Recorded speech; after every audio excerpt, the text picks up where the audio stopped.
and now we're going to talk about troubleshooting hard drives and when to know how to change them and figuring out which key you need to press to go into the boot menu to reinstall Windows. Basically, when hard drives go bad, you start hearing a loud series of clicks. Basically, you wake up in the morning, push the power button, and you hear click, click, click, click. And you know the part when you're booting Windows XP when you get to the logo? Well, you're not going to see that. You're going to see a message that says operating system not found. And in order to put Windows back on the machine, you need to replace the hard drive. If you have IDE, it'll be the IDE 1 master, and if you have a serial ATA, basically you just unplug the drive and plug a new one. And then we need to figure out which one is the boot key to tell the computer, don't look for a hard drive, look for a CD-ROM drive. So now to figure out the boot key, you need to turn on the power on your computer, and some computers will have the message right up there.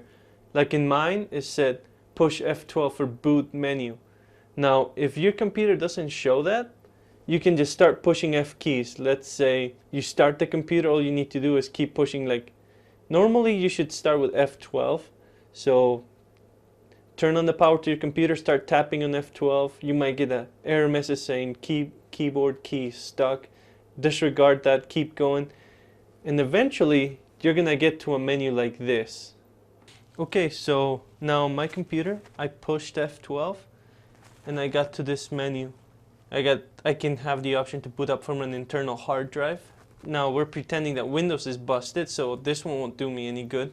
Right here I have the option of booting from a network card, but I'm not doing that. And here's a CD-ROM, DVD-ROM drive. And when we see this, we know, we figure out which key.